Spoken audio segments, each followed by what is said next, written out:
ગોવા ખાતે ગુજરાત અને રાજસ્થાનના આર્ટિસ્ટનો શો ખુલ્લો મુકાયો છે. આ પ્રદર્શન 12 તારીખના રોજ સાંજે 5 વાગ્યે ગોવાના ફિલ્મ સ્ટાર કેવિન ડિમોલાના હસ્તે ખુલ્લું મુકાયું. ગોવાના પણજી ખાતે આવેલી એન્ટરટેનમેન્ટ આર્ટ ગેલેરી ખાતે તારીખ 12, 13 અને 14ના રોજ ભારતના અલગ અલગ શહેરના આર્ટિસ્ટનો આર્ટ શો યોજાશે.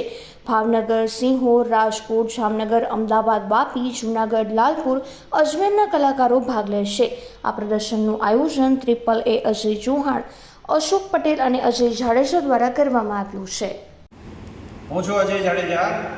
આજ રોજ એટલે કે તારીખ 12ના રોજ ગોવાની પણજીમાં એન્ટરટેનમેન્ટ આર્ટ ગેલેરી ખાતે ભારતભરના આર્ટિસ્ટોનું અહીં પ્રદર્શન લગાવવામાં આવ્યું છે, જેમાં ભાવનગર, સિહોર, લાલપુર, જામનગર, રાજકોટ, અમદાવાદ, ગાંધીનગર અને રાજસ્થાનના અજમેરના આર્ટિસ્ટોના ચિત્રો અહીંયા લાગી ચૂક્યા છે. આ પ્રદર્શન 12, 13 અને 14 આ ગેલેરી ખાતે સવારે 10થી સાંજના 8 સુધી જોવા મળશે. તો સૌ લોકોને આનો લાભ લેવા વિનંતી.